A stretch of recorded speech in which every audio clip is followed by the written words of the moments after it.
Oh, hi there. Welcome to Podcast is Broken, a podcast series where we try to make Canadian news and even politics sometimes fun-er. This week we have an amazing guest with us. Oh, wait a minute. I could back up and do this other part first. The other part is, my name is Brittlestar. I'm Steve Boots. I'm Lisa. And I'm Naheed. There it is. Naheed Nenshi is here with us today, which is really exciting. And this is obviously a huge mistake in Naheed's career, but we're just going to enjoy it for the ride. Listen, I had to. Do I call you Brittlestar in real life? You can call me whatever you want. I won't correct you. I had to come on to correct the record because you had a show last week called Naheed Nenshi is Not Broken. And I'd just like to point out that you've got me today, number one, feeling a bit under the weather, so I sound like a cartoon character. Or maybe Ryan Jesperson. Number two, there's no water in my house.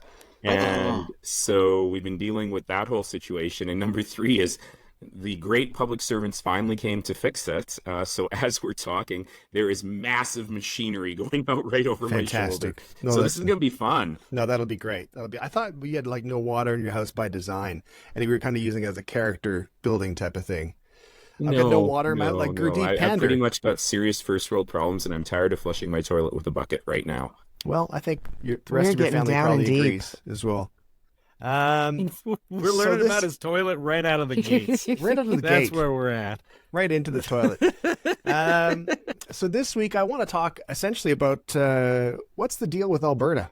And my question is phrased mainly as an Ontarian. And it's because I personally, I love Alberta. I love going to Alberta. I've been there numerous times. I enjoy myself. Lisa's from Alberta. She's okay. And you're from Alberta, Naheed, and you're okay. Steve's pretty close by, but I was born in Calgary. Were you really? Oh, wow. Nobody goes from Calgary to Saskatchewan. I'm just saying. I was born in Calgary, and immediately it was like, Mom, Dad, we got to hit the bricks here, you know. Whisked him away. Like three months later, I was on my way. So I was born in Toronto and convinced my parents at 18 months. I did the research and wrote the briefing book and said, it's time for the West, guys. But my mom says the briefing book was not very convincing. It was mostly in crayon. Well, I mean, I think she's setting the bar too high. So my question is essentially for someone who loves Alberta, who lives in Ontario, and always one of the I don't understand. There's almost like a chip on the shoulder thing, and I don't understand it. I've tried to talk to other people from Alberta to figure it out. I want to find out why people in Alberta think the rest of the country hates them, specifically Ontario. And I want to find out why people in Ontario think that Alberta is like this, wasteland, which is not, obviously. If they think about it at all. I think about this as sort of, specifically for me, whenever I do any content or any satire that's even remotely touches on something that's Albertan, I am bombarded with people from Alberta who tell me, stay out of the province, just focus on Ontario. It's like, everybody relax. I love you guys, so I don't get it. So can you fix it for us? Yeah, Lisa, please go ahead. When the check clears, I will give you all of my ideas. I just didn't know one could write a check that small, so I've been trying, but... Well, so some of this is not real. Much of it is not real. Much of it is put out by, politicians who find that kind of divisive discourse is helpful.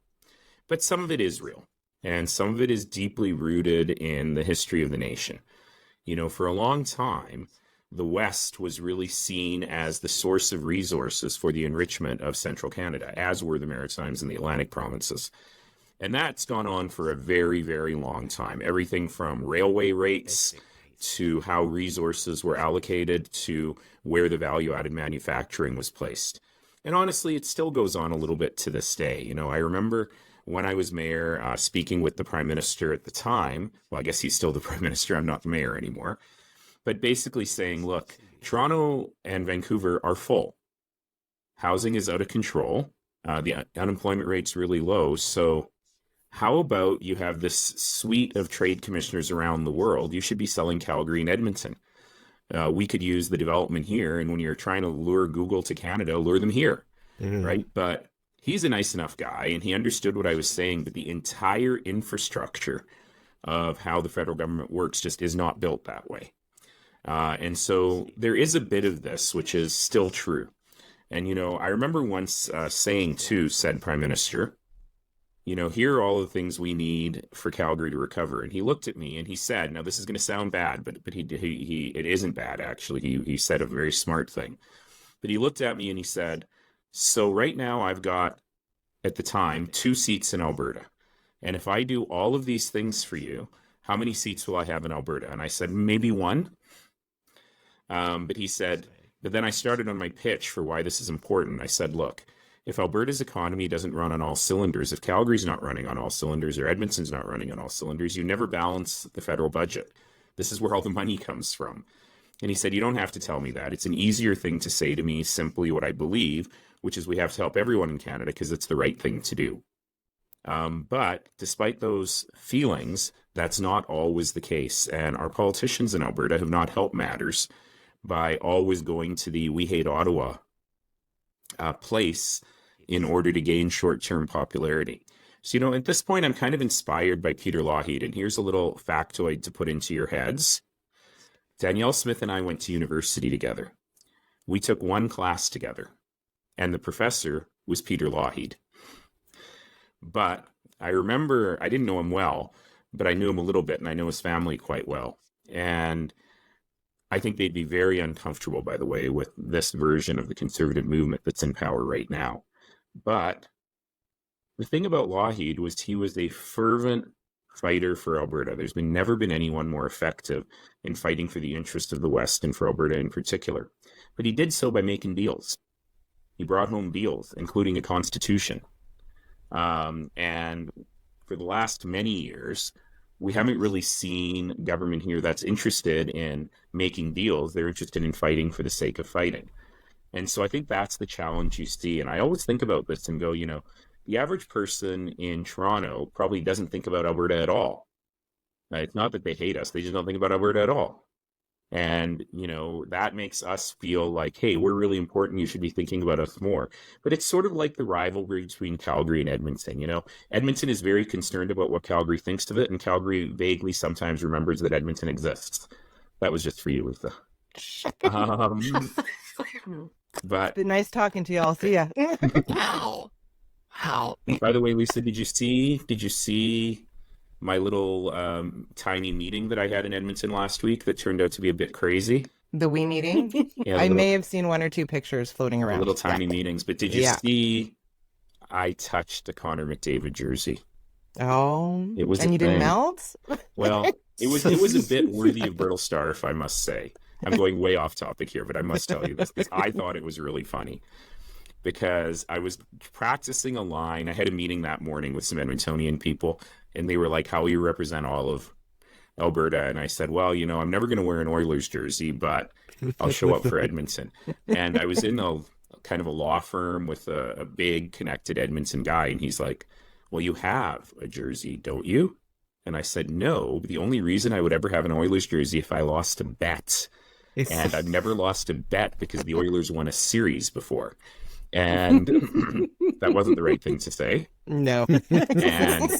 But he had a closet full of Oilers jerseys in different sizes. And he's like, this is what I give to people who come visit. What? So he digs out the biggest jersey he's got, and it's a McDavid jersey, and hands it to me. And I'm like, what am I supposed to do with this? So I turned it into a bit, a Brittlestar worthy bit, if I say so myself, where I stood on stage, because I was asked, will you now cheer for the Oilers if you become, the leader of the opposition and the premier of Alberta?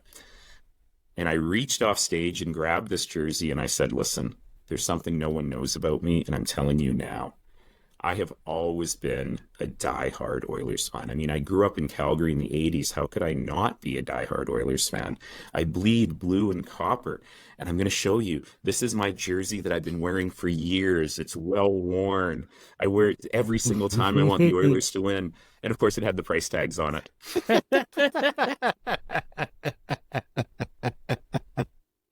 So anyway, then I said, Oh. it'll take a lot to get me into this jersey, but I will show up for Edmonton. But I thought it was a pretty good bet. There you go. Anyway, that has thank you. nothing whatsoever to do with your question. I wandered off completely.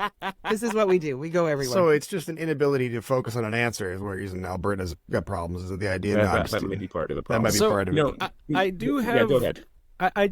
I wonder how much of it has to do with a lot of environmental policy coming from Ottawa and a lot of energy coming from the West, and those two interests wind up at loggerheads a lot. Do you feel like that's a big part of it? Yeah, I think that's very legit. And the challenges that we've received, we're in a situation where these two solitudes are not talking to one another.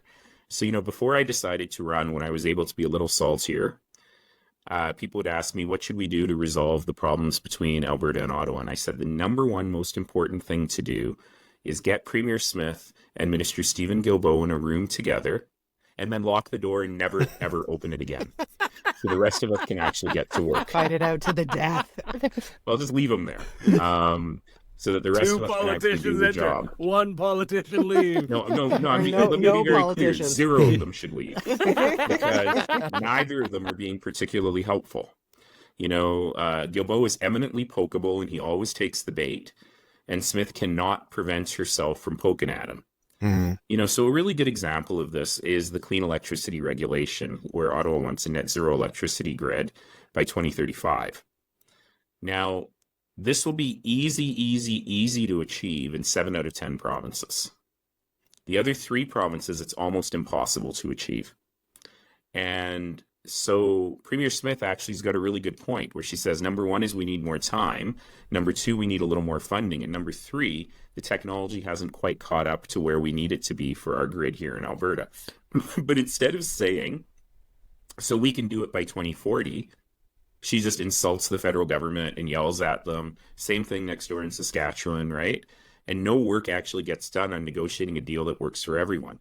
So Premier Smith has continuously said she's in favor of net zero by 2050, but she's also continually said no to every single initiative that might get us to net zero by 2050. And it's patently obvious what she's doing. She's just kicking the ball down the field in the hopes that it becomes someone else's problem in 2049, which is what politicians have been doing on climate forever. Set targets impossibly far in the future and never actually do anything to meet them, or never spend the money or go through the pain to actually meet them. And now we're running out of time. And so we've got to do this stuff quickly, and people are starting to chafe. So I think that's a really important part of it. When I was mayor in the NDP government, when Rachel Notley was premier, most people don't know this, but I had to work really, really hard to sort of mediate between the premier and the prime minister to talk about pipelines. And ultimately, it was hard to get the federal government to buy that pipeline. But for many reasons, it was exactly the right thing to do, both for the energy sector and for the long-term sustainability of Canada. I didn't think it would go 9 times over budget, but it was still the right thing to do, and I stand by that. So I think that the energy environment file is one piece of it, but it also just kind of picks at old scabs, We talk a lot about the National Energy Program still, even though the vast majority of people in Alberta were not alive at the time of the National Energy Program and don't realize that it only lasted about 1.5 years until everyone realized it was a terrible idea. But we still talk about it as the original sin of Alberta. And by the way, before your really smart listeners correct me, yes, I know it didn't go away completely for 4 years, but the hard parts of it were gone within 18 months to 20 months. But that's all ancient history. I was 8. But we still talk about this stuff. So I think that's part of the issue as well. I think you raised a really good point, because when we talk about net zero at 2035, to me, that's like an ambitious goal. But if you don't put a goal, then nobody's going to work on anything. I mean, we've known this in Alberta for a long time. And what have we done to actually try and get there? So for this current government to say, we can do it for 2050, we know bloody well that they're not going to do anything until 2048.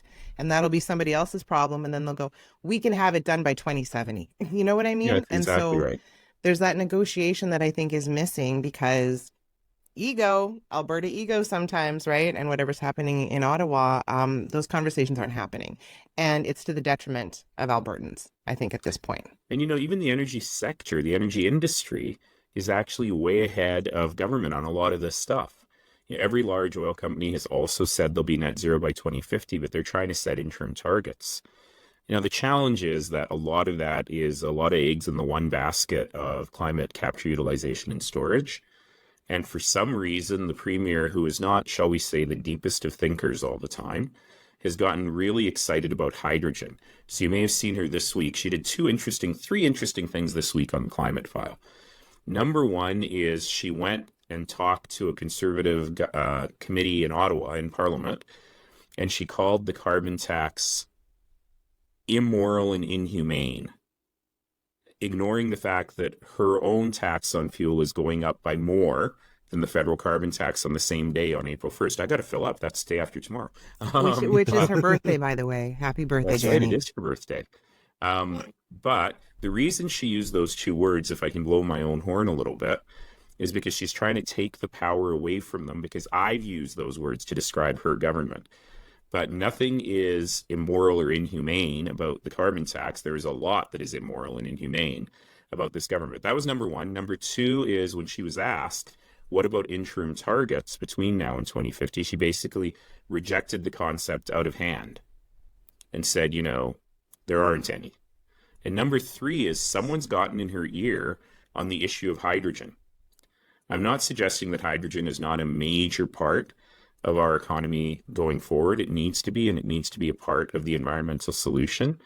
But she was super excited opening the first and only hydrogen filling station in Alberta, for which I don't believe any commercial vehicles are available. And so you kind of realize what she's doing is she's just kind of being performative.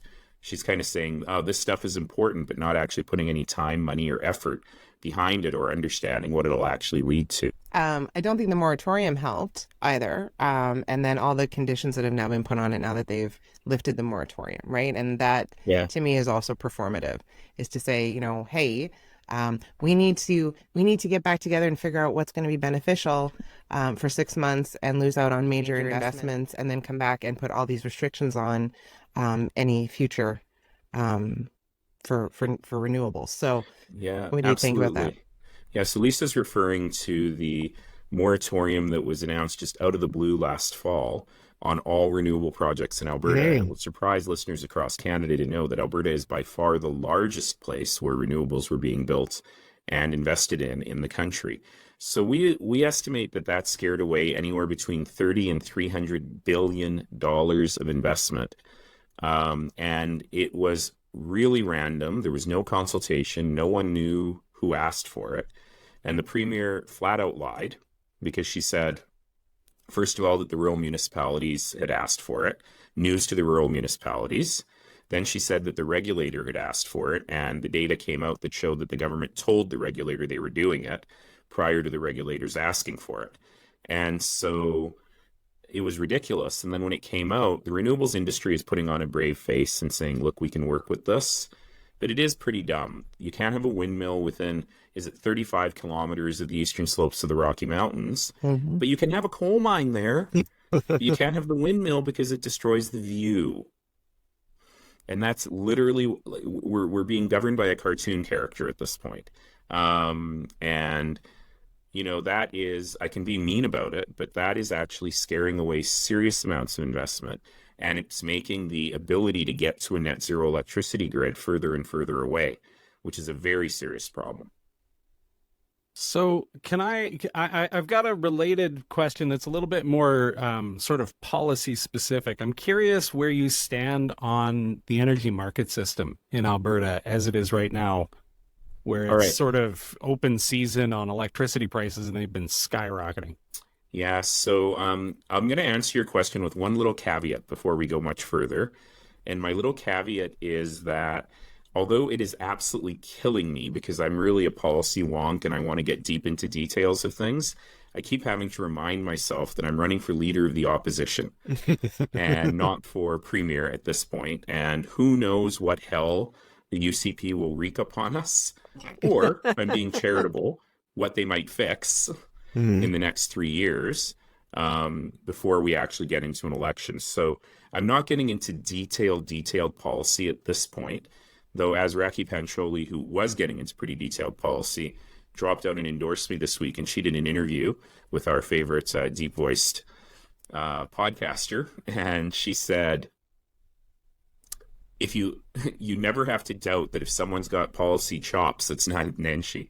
That said, here is 101 on the electricity markets in Alberta, because I actually know a lot about this one because I had to run an electrical utility for 3 years. I just hope sometime you come out of your shell. Just come out of your shell. There you go. I'm so shy, Toot your own horn. So when the NDP were in power, they wanted to go to what's called a capacity market. Capacity market means that you pay people, you pay generators for their capacity, whether or not you use it. Okay. Number one rule of electricity. Here we go. You really are getting the lecture, which most people don't realize. Number one rule of electricity is it must be used when it's generated. With some small exceptions and a lot of technological innovation in batteries, you actually have to build your generating plants to your peaks. And that's very, very expensive because you have a lot of capacity that's unused most of the time. And so when you remember when you were kids, you might remember there were ads that said, avoid the electricity rush hour, don't do your washing machine between 4 and 7 p.m., that sort of thing. So that's really trying to control having to spend billions of dollars on excess capacity that's never used. And there is a related story that I won't tell you about how I got into this race in the first place, which is basically when it got really cold, which sometimes it does in Alberta, in January, the provincial government very badly mismanaged a grid alert because they were too busy poking at Stephen Guilbeault again and very nearly got us to rolling blackouts in Alberta when it was minus 40 in northern Alberta. That's one of the things where I suddenly realized that we have a government that has no interest in governing. In any case, when the UCP came in, they decided to cancel the plans to move to a capacity argument. And, that was actually a legitimate thing to do because there's a legitimate argument on both sides saying, should we be paying these generators for stuff we're never using if we can create economic incentives for them to build without paying for stuff we don't use? The problem is that they misdesigned that piece of the market. And they gave the generators an economic incentive to hold back the generation they could have while they waited for the price to go up. This was maybe an inadvertent consequence, but it's a very common theme with the UCP, which is they don't think through the implications of their legislation. I don't know why. I don't know if they've somehow dried up the civil service so that people aren't there going, hey, this might happen, or if they're just so ideologically pushy that the civil service just does what they want. But this is a common theme with the UCP. It's just such poor competence in government. In any case, I will tell you, though, to their credit, that they did announce a whole bunch of changes to the electricity market, but I was kind of busy launching my bid, and I haven't actually read them yet. So I don't know if they've actually gotten to a smarter place or not. But it's actually it's a field I know a little bit about, and it's very clear that in this case they actually had decent intentions, but they were so incompetent and they let the private electricity generators walk all over them that they were unable to actually get to a place where this worked well. And electricity prices in Alberta are now the highest in the country by far. And I think there's something like 3 or 4 times what they are in Saskatchewan. So one of the things that gets me is, looking at Alberta and Alberta politics, is that it seemed evident to me that Alberta had an opportunity to become like a leader in new energy generation and new power generation, all that kind of stuff, and just be an absolute world leader. They've got the space, they've got the talent, they've got the smart people and all that kind of thing. So when I look at things like, Daniel Smith and the UCP and stuff, it boggles my mind. And I think to myself, are there ulterior motives? And you don't have to comment on this. Are there ulterior motives? Is there something I'm missing? Do they have a plan? Is it just personal enrichment? Why? Like, it seems there's so many things that happen. You go, well, that's dumb. That's just dumb. Stuart, I think you do understand Alberta, because that is the number one question we ask ourselves in Alberta. And basically, I will put it down to a black and white answer for you, or a black and white question. I do not have the answer, but I can summarize the question a little bit. And it is this malice? Or is it incompetence? And on any given day, I kind of go back and forth. Like, I'm having trouble seeing, honestly, who benefits from really high utility prices other than the CEOs of the utility companies. But I don't think that, you would hurt your citizens so much to enrich a tiny few small number of people. So in this case, I actually think it's the latter. I think it's incompetence. You just a very, very bad government. But are there areas where there is malice? I think so. I have never seen a government, and I see Lisa nodding here, but I have a bunch of challenges with this government, but I've really come down to understanding that I've never seen a government before. Remember, I had 6 premiers from 3 different political parties when I was mayor. And I've never seen a government before that is so fundamentally disinterested in actually governing. They're like the dog that caught the car. They were going after power for so long, and now they've got it. What are they planning on actually doing with it? And so every now and then, the premier has to throw some raw fish to her base, right? Earlier this year, she did polling and focus groups more or less designed to determine which vulnerable group was the least popular. Mm-hmm. And she chose vulnerable children who have a high propensity for self-harm and suicide because she had to throw something to that side of her base.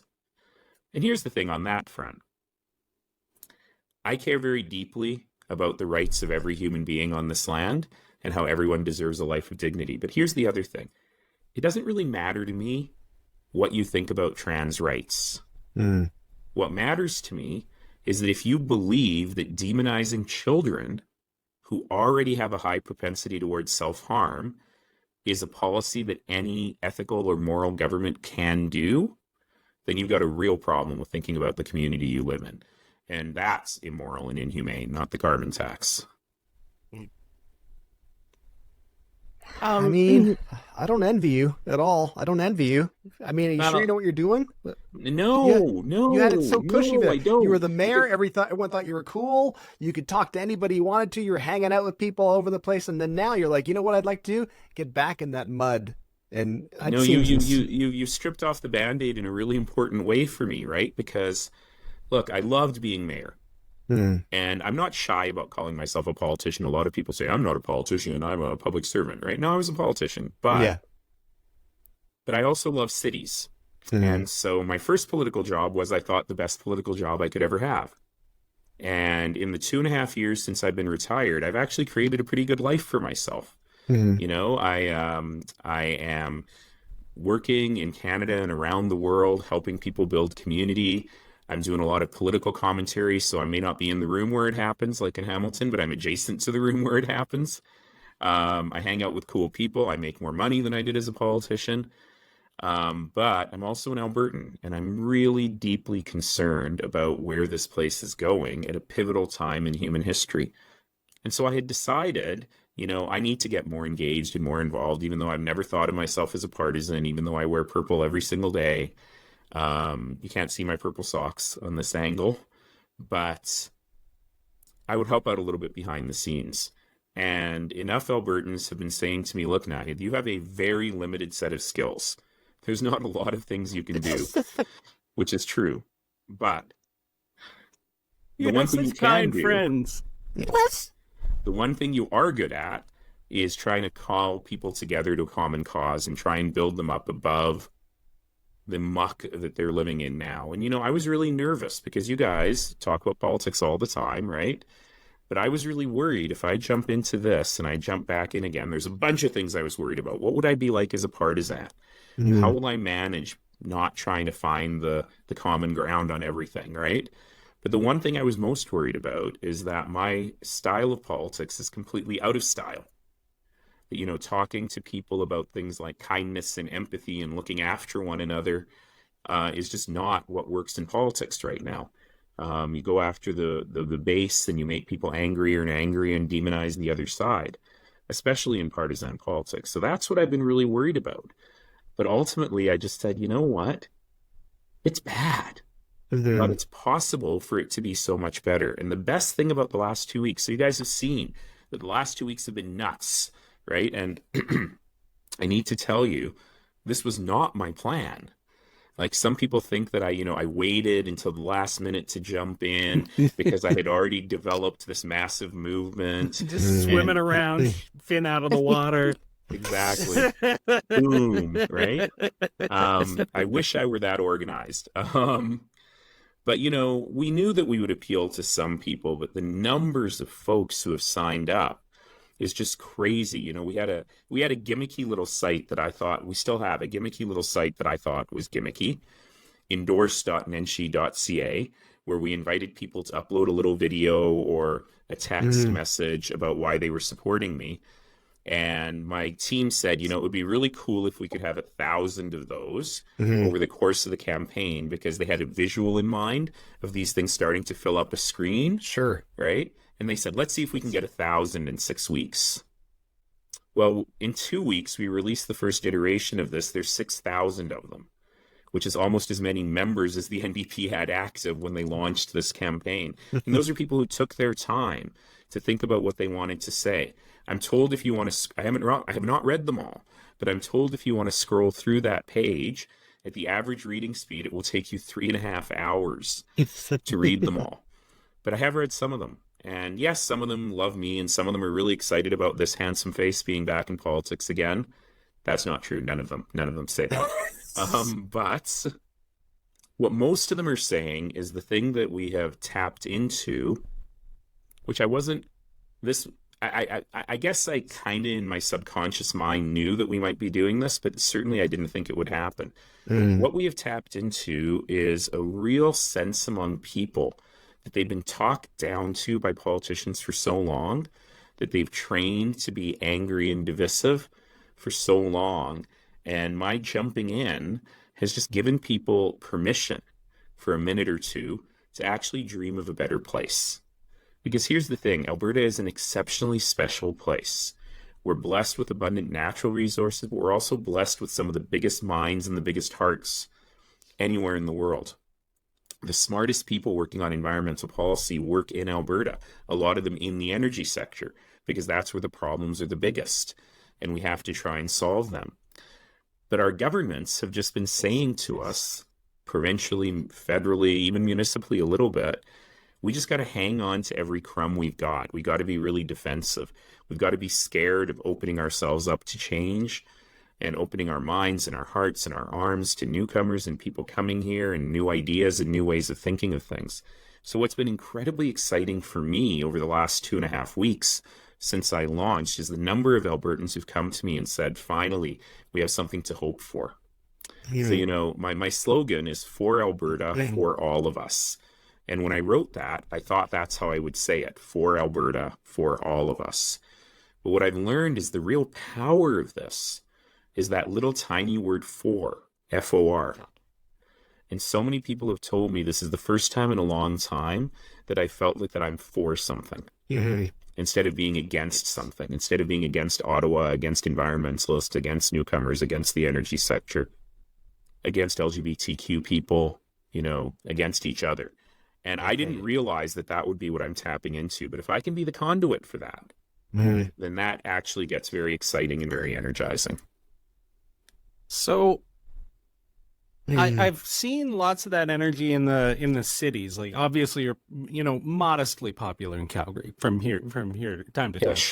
And Edmonton, I mean, we saw the rally. My question is, how do you bring that message to rural communities? Because I think everybody's aware that there's a pretty strong urban-rural split, and that the NDP has had trouble breaking in through rural communities. So how do you... I mean, look, you guys are the most sophisticated political analysts in Canada on this show, so you will understand... Wait a minute. The qualifier is we're the most sophisticated political analysts on this show. I don't even know if that's you true. Got it. Yeah. I mean, all three of us are at least in the top 4 right now. If you were going to be really simplistic about it and you just overlaid a map of Calgary where I won 3 times over where the NDP needs seats, you'd have an NDP majority government. But that's a ridiculous thing to do for a couple of reasons. Reason number 1 is you got to count on every vote. You can't take anyone for granted, so you got to win every single vote again. But number 2 is that you need a more legitimate government that shows up in more places. And so, President Obama in 2008 famously had a 50-state strategy where he campaigned and was visible in all 50 states. He knew that there were some of them he probably wouldn't win, but he wanted to lay the groundwork there. And so I think we need an 87 riding strategy where the Alberta NDP is visible everywhere. And so part of the question is, don't assume you know what people outside of the two large cities think. But I would say that my thinking is starting by saying, number one, don't think it's Edmonton, Calgary, and rural Alberta. Because people who live in central Red Deer probably don't think of themselves as rural Alberta. People who live in the donuts around Edmonton and Calgary, the suburban communities around Edmonton, Calgary, certainly don't think of themselves as rural Alberta, in Airdrie or in St. Albert, for example. So part of this conversation has to be, what are those people thinking and feeling? But also, how does the NDP show up for them?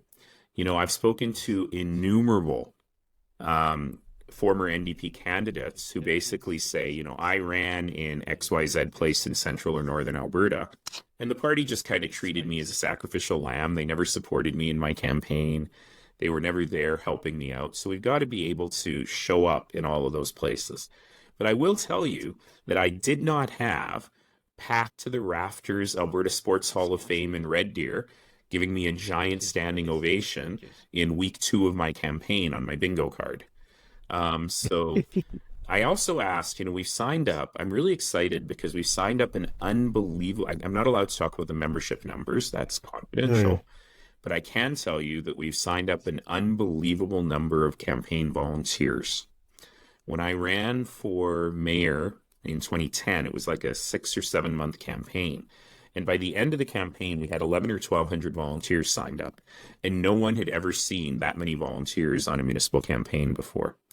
On day 1, when I launched 2 weeks ago, we had 3 times that number of volunteers signed up. And I checked recently, and I said, they're all from Calgary though, right? These are just all my old volunteers. And I checked recently, and we actually have volunteers, not members, volunteers signed up in every municipality in Alberta except for 2. And they won't tell me which 2 because they know I'm going to go there right away and stand on the street corner and go, volunteers needed. But the message is starting to resonate. And, you know, look, if you live in rural southern Alberta, there's a couple of key things that I need to help you understand. The first is that Peter Naheed or even Ralph Klein would probably be very uncomfortable in this version of the conservative movement. These are not the folks you've always voted for. And number 2 is, what have they done for you lately? If you have to drive by 2 closed emergency rooms to get to an open one on a weekend or a holiday, if you can't find a family doc, if your kid is sitting in a classroom of 40 students or vice versa, your school's about to close because there's no kids left. But even if your kid is the best kid in the school, you can't be guaranteed that there's going to be a university or college or an apprenticeship seat for them. Or you can't even afford to send them to Olds or Red Deer or Calgary or Edmonton to do their post-sec because the cost of living is too high. You know, these are the things that we really need to help folks across Alberta understand that better is possible. And that's really the goal here, to reach out to all of Alberta. And look, if I win, you know, my campaign keeps telling me I'm supposed to say when I win, but I'm a Muslim. You can't make definitive statements about the future. So I've stuck with if I win or when I win, inshallah, God willing. I got 3 years probably until the next election. And so those 3 years will be spent in people's living rooms and in Tim Hortons and A&Ws across the province to really listen, to understand what people are concerned about, and to show them that we're going to show up for them.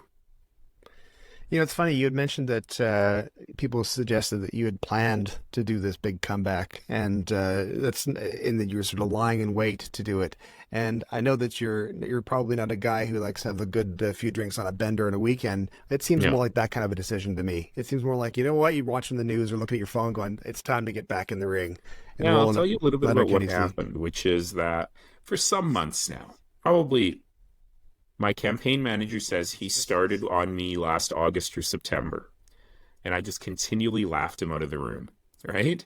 And then we'd go, neither of us drink, but we'd go for wings and Cokes, and I would sort of laugh him out of the room and go, all right, let's order some more wings, and we talk about basketball or something, right?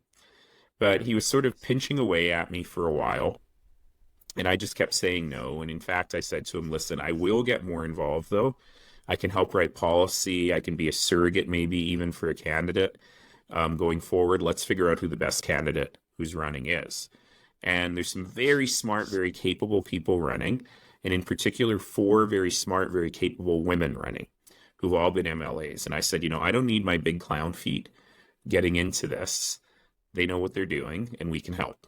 And one of them in particular, I really, really like. I think she's got a special sauce. I think she's pretty awesome. But then, as the campaign kicked off, and it just didn't seem to be catching fire in Albertans' imaginations very much, and we had the time when it was really cold and the government showed they didn't know what they were doing. We had the punching down on the trans kids and a whole bunch of other things that just made me go, this has gone beyond the area of sort of political commentary, which is what I do, what I did. I guess I've been fired from all of my political commentary jobs now.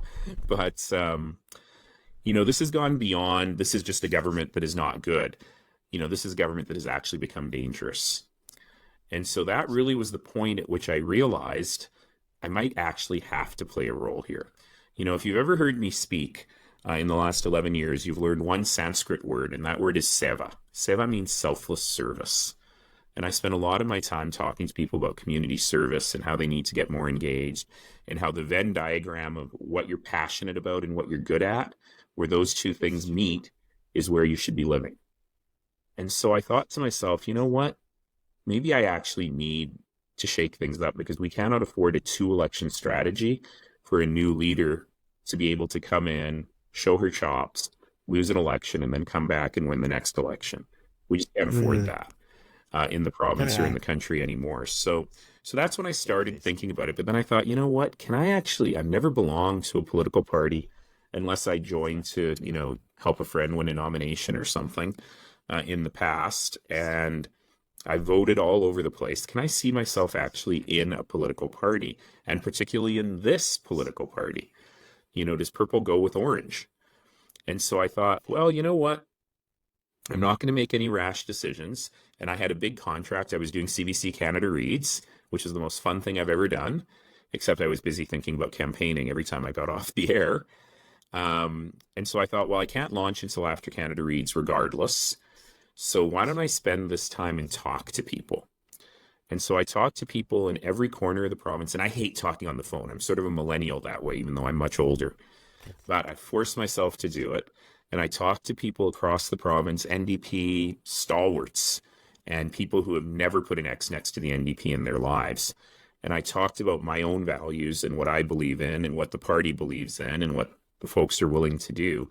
And I realized, actually, kind of to my own surprise, that this party is a very comfortable home for me, for someone who believes in strong public services and public delivery of public services, who believes in protecting the vulnerable and giving people a hand up at the moment they most need it, but who also believes in a strong economy and building prosperity for all, who believes in supporting the energy sector and making it profitable and valuable as we go through a world transition, who believes, as you said before, that Alberta needs to be not a bystander to climate change, but actually leading sustainable, innovative solutions for the world so that people look to Alberta who do it. And by the way, who believes in a balanced budget and keeping taxes as low as possible.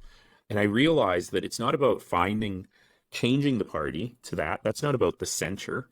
That's about real Albertan values. And the NDP already holds those values. The Alberta NDP always holds those values. And so it's important, I think, for us to help other people understand that they can look good in purple too, as well as in orange. And so the purple is a little bit of an invitation, right? Everyone always thinks I wore purple every day because, I look good in it and it brings out the color of my eyes. This is true, but there is more to it.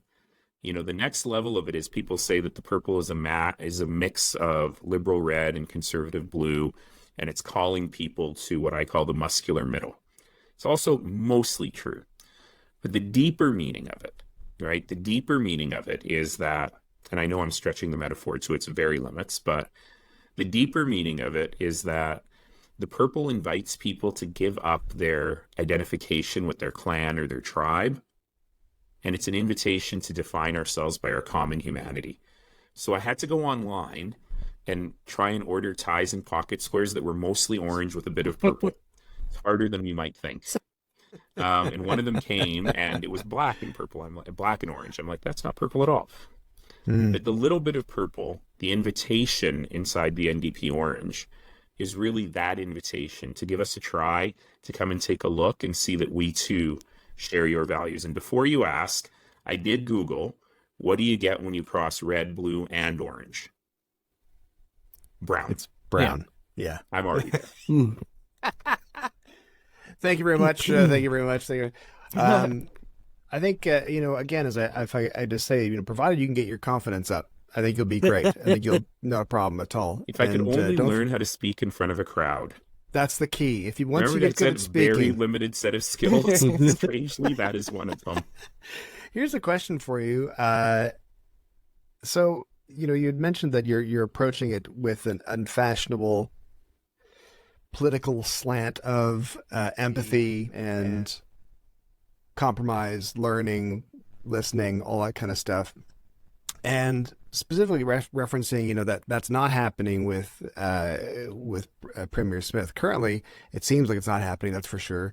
But it's also not happening in other places politically as well. Of course, I feel that it's not happening with the current CPC, like the Conservative Party. Federally, it doesn't seem to be happening that way either. At what point, or what do you think there was this shift? I mean, I have my own theories, but why do people just suddenly want to get angry all of a sudden? And do you think, we've said previous episodes in this show, do you think that people are just now getting tired of being angry, and this is your time to shine? I mean, I hope they are, because anger can't sustain you forever. And I'm not supposed to be a political pundit anymore. And even when I was mayor, they would always say, "Pundit Nenshi, go to sleep. No Pundit Nenshi." So I'm going to be Pundit Nenshi for a minute here. And I will tell you that the change we've seen in the political discourse in the last 11 years or so was not accidental. It's been very much by design. And what essentially has happened is that, and I know this is going to sound a little tinfoil hat, but it is true. And now we all hang in suspense. And then we're all hanging because he's frozen. Do you remember the scandal around a company called Cambridge Analytica? Yes. And how they were data mining Facebook? I don't think a lot of people really deeply understood what was actually going on there. So about 10 or 11 years ago, some smart computer people, as social media was becoming more prevalent, started to use early iterations, which have only gotten far more sophisticated ever since, of AI and machine learning to look at your entire online profile just as a normal person. And they were able to say, okay, Lisa, here's what you put on Pinterest. This is what you're doing on Instagram. This is kind of where you are in the world. And they were able to use these algorithms to identify people who sort of had a propensity to be anti-establishment. There are meaner words that I can use that I won't use on your podcast, but people who had, shall we say, divisive views. And now, by and large, those folks were loners. Because, it's not fashionable to join the Proud Boys or whatever, right? By and large, they were loners, and they didn't talk a lot about their feelings in the real world because they knew that they would be stigmatized if they did. And by the way, this stuff was sophisticated enough to catch you that even if you didn't say sort of xenophobic things, it could tell from the entirety of your browsing and, posting history that you might feel that way. And so they very crudely created kind of social groupings for people, Facebook groups, things like that. And then they would radicalize these groups by putting in more and more radical information. And then they turned these groups that were largely loners before and never ever voted because they didn't believe in government. All government's the same. They were deeply cynical, right? They turned them into very, very solid voters by putting in voting messages. Vote for Brexit, vote for Trump, vote for Orban in Hungary. And they've come to Canada.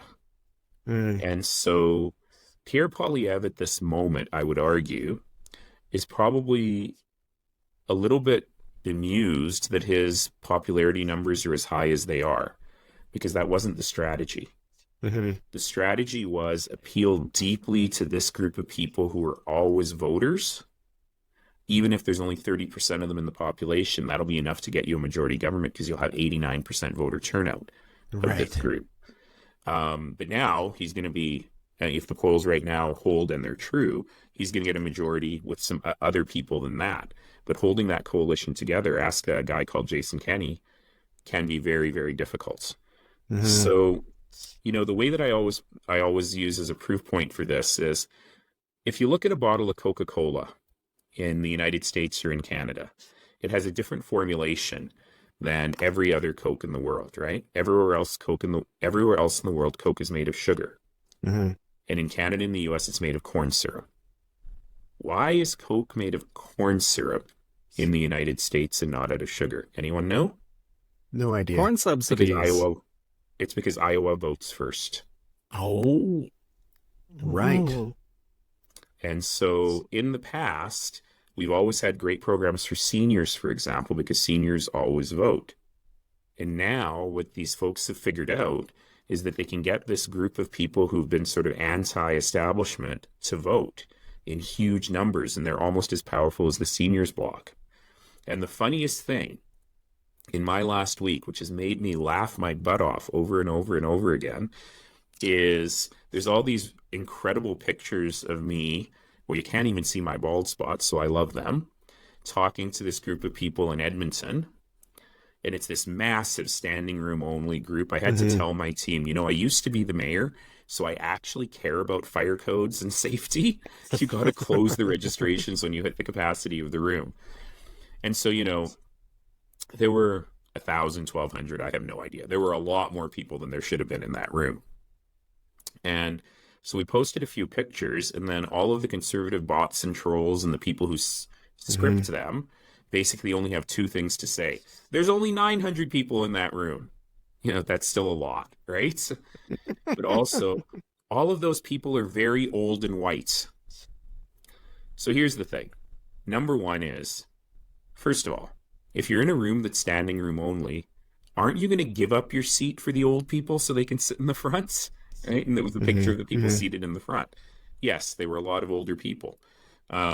Number two, if I'm the UCP or I'm conservative, it's pretty rich for me to say that someone else's audience is all old white people. Frankly, it should scare the pants off them, because they're losing the people that they're really interested in. One of the most interesting polling things right now is the inversion of the population pyramid of who people vote for. It used to be the older you got, the more conservative you were, and now the older you get, the more liberal you are. Very interesting. And that's a real change in the last couple of years. But the third thing is, look, it was packed in that place. You had to park 5 blocks away. And these people trudged through a late winter night in Edmonton, 5 blocks with their canes and their walkers in order to come into that room. So yeah, the Conservatives should be pretty damn scared, because these people have seen everything. They've been everywhere. And if you cross them, they will cut you. And they are going to come out and they are going to vote in droves for the Alberta they want for themselves and their grandkids. So I'm excited about that.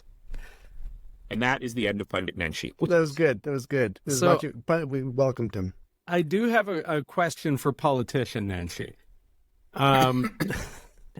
As somebody who sits fairly on the more socialist side of the spectrum, I know that there's a lot of hardliner NDP sort of traditionalists.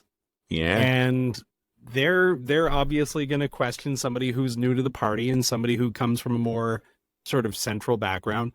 How do you reconcile those two perspectives or those two groups within the party? Well, certainly I'll tell you a story that makes me look bad, which is certainly sometimes I do stumble, which is... Finally. They all make me look bad, Stuart, but in different ways, like a living cartoon character as well. Hey, Stuart, me and Danielle Smith have that in common. Exactly. Exactly. But, I was speaking on stage in Edmonton at that big rally, and there was this very minor Twitter storm because I used the word invest in the healthcare system, and I didn't know that word invest can be a triggering word for people on the hard left of the NDP, because they hear the word private investment, right? And I had to explain, well, first of all, when a nurse chooses to make her life and her career in Alberta, despite how awful it is here versus other places she could go, But she's investing her life and her education and her livelihood in Alberta. When a family doctor chooses to do so, she is investing her life, her education, her livelihood, but also her money in building a practice in Alberta. And like it or not, in every corner of the healthcare system, we have private delivery of public health care. So we pay for it, but it's delivered by private systems, including family doctors' clinics, but also including, in our case, long-term care centers, home care, and so on. And unless you believe that we have enough money to buy all of that back and put it into the public system, or shutter it and leave those beds empty, they are part of the system. And where you may not want to invest more in private delivery, you do have to have them at the table, at the very least, as you're having a conversation about what healthcare should look like. I thought that was a perfectly reasonable thing to say, but I didn't explain it very well. Maybe I just didn't explain it very well. But, it triggered a lot of people to say, well, geez, this is some Trojan horse, right, coming in to privatize healthcare. Of course, nothing could be further from the truth. But we do have to have a pragmatic point of view going forward. And yes, of course, you need public services publicly delivered. That's got to be a cornerstone of everything the NDP thinks about. But you also need to ensure that you're living in a world where you're talking to all stakeholders and ensuring you're developing that in the right way. So I'm going to stumble on this one. There's no way it's going to be perfect the whole time. But I will tell you, one of the things that I'm super excited about is that of the first 4 MLAs to endorse me, it included the self-described most left-wing member of the party and the most right-wing member of the caucus, who normally, argue in caucus rooms all the time. And so what I've said to everyone is, look, you're not going to get everything you want. If we're building a coalition that appeals to the median Albertan, it means that we all have to give up a little bit. But what I can promise you is you're going to be heard, that you will get an airing in front of the leader and in front of the caucus. Sometimes the caucus will vote on policy. Sometimes the leader is going to have to use their judgment and the big picture on determining where we stand, but you will always have a fair hearing. And I want you to remember as well that the arguments within the party are this wide. Mm-hmm. For those watching on audio, I'm holding my hands very close together.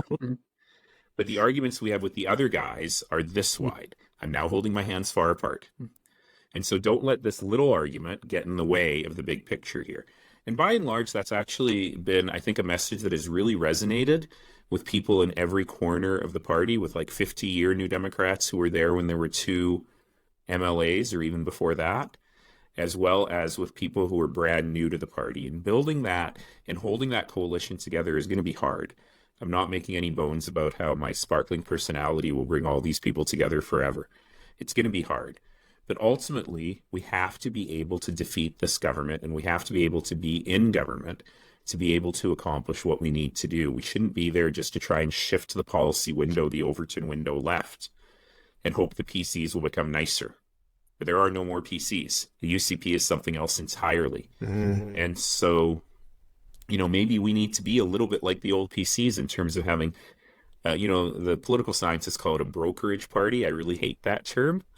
But to have people who have different points of view, but the same vision and the same values, sitting together and figuring out how to build the province together. And so far, I've had really, really positive feedback to that kind of thinking, and I hope that will continue. Before we wrap things up here, there's a couple of things I want to say. One is, so Lisa, being an Albertan, should Naheed get into leadership of the NDP and then successfully get into an election situation between himself and Premier Smith, which one are you going to vote for? I'm sorry, was that even a question? No offense, but I would vote for Rock before I would vote for Danielle. In the background, Lisa. Oh, exactly. Yeah, right? Yeah, the head of the fan club. People who are listening can't see the poster, but it's there. Well, and I know we have to wrap up, and as you're talking, I have 75,000 questions going through my brain, but I wanted to listen to what you had to say because I'm, I spent a little bit of time looking at Alberta politics, and I am quite vehemently an NDP supporter. So, I think that. I always question how we've gotten here in Alberta politics because it's not the same type of politics that was around even 10 years ago.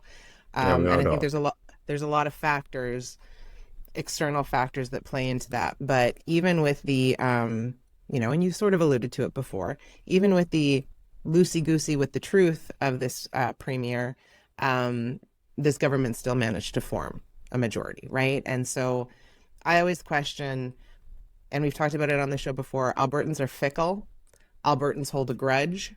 And so I wonder a lot of the time did people vote blue because they just didn't want to vote orange? Mm-hmm. And how do we mitigate that? And whether that's rural Alberta, not so rural Alberta, I think that's something that has to be, I think that's something that has to be looked at, because if there's only two choices and you really hate the one, you're going to vote for the one that you don't hate as much. And here we are, right? I think there's complex answers to your question, but I'll go to, and there's many of them, but I'll go to one, which is really the campaign that we run, the campaigners, the candidates, how we get out in front of people and where we look for those votes.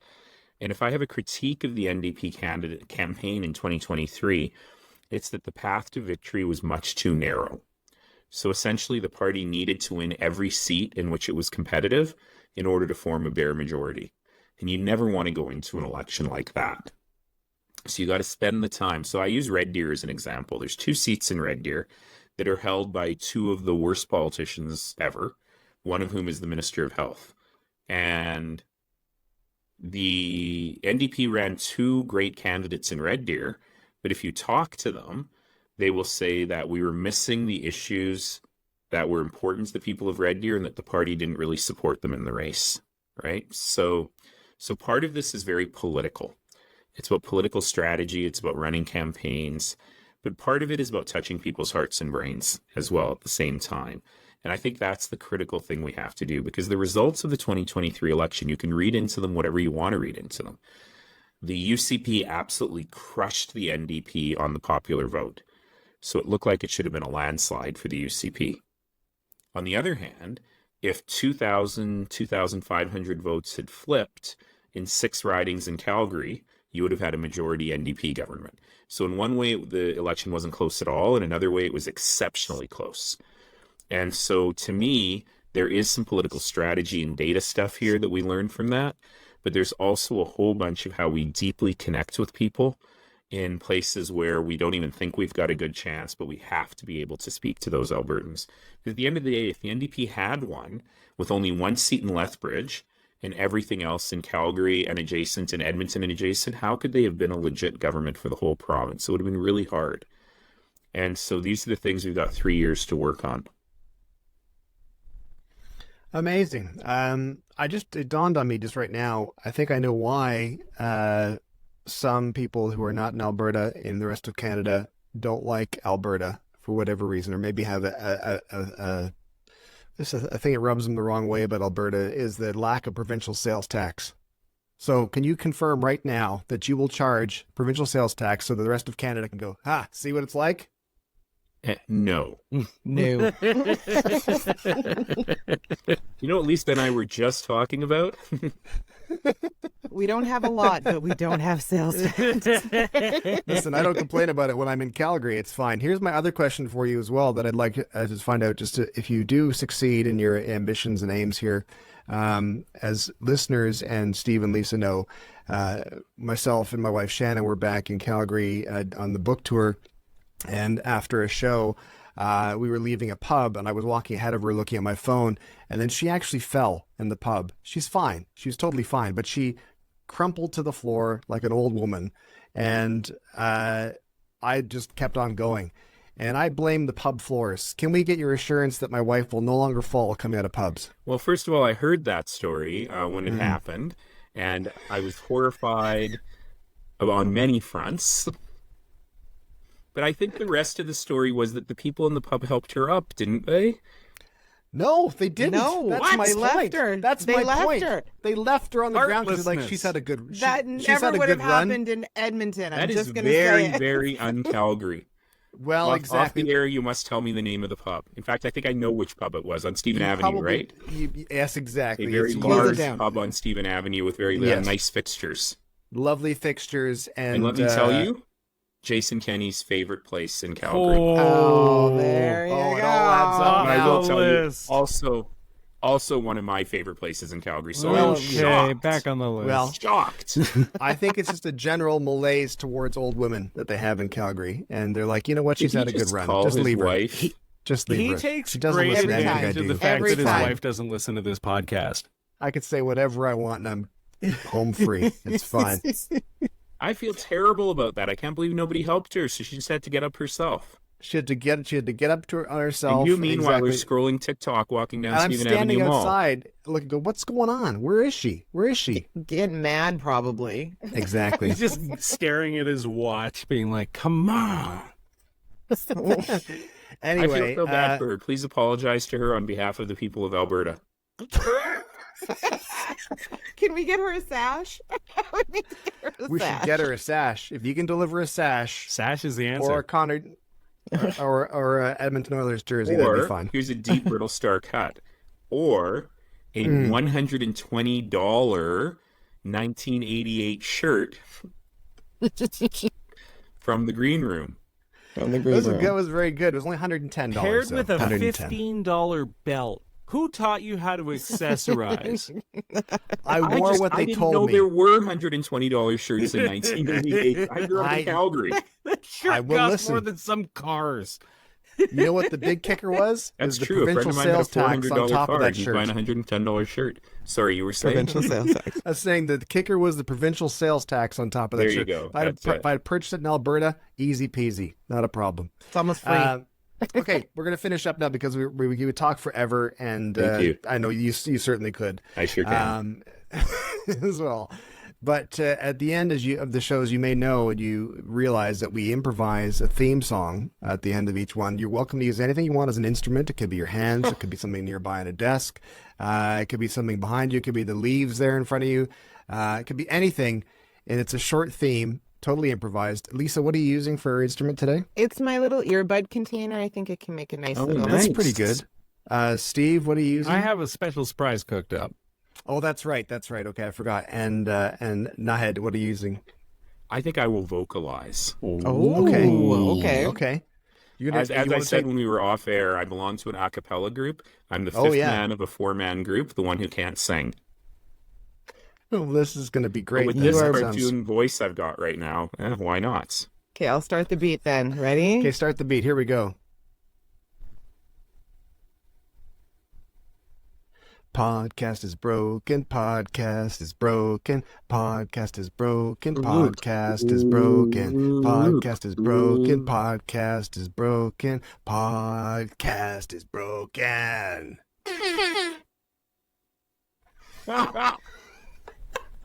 It worked! That was Some of Canada's outstanding. finest political minds right here. Oh, my That's going to Lord. take on Beyonce and Jolene for the number one song on Spotify this week. That EP is going to be golden at the end of the year. Thank you so much for being with us tonight. I really Thank you very appreciate much, it. guys. Thanks for all you do. Thanks for And, joining Thank us. you so super much. fun. And thanks everyone else for listening and or watching. We greatly appreciate it. Remember to subscribe, podcastisbroken.ca. And it costs nothing to subscribe. For now, I'm trying to convince the other two we should start charging money. No, keep Which they it don't know, but I free. will. Socialism. Free. That's right. Socialists. Free for all. Garbage. I can't live on nothing in Ontario with a provincial sales tax here.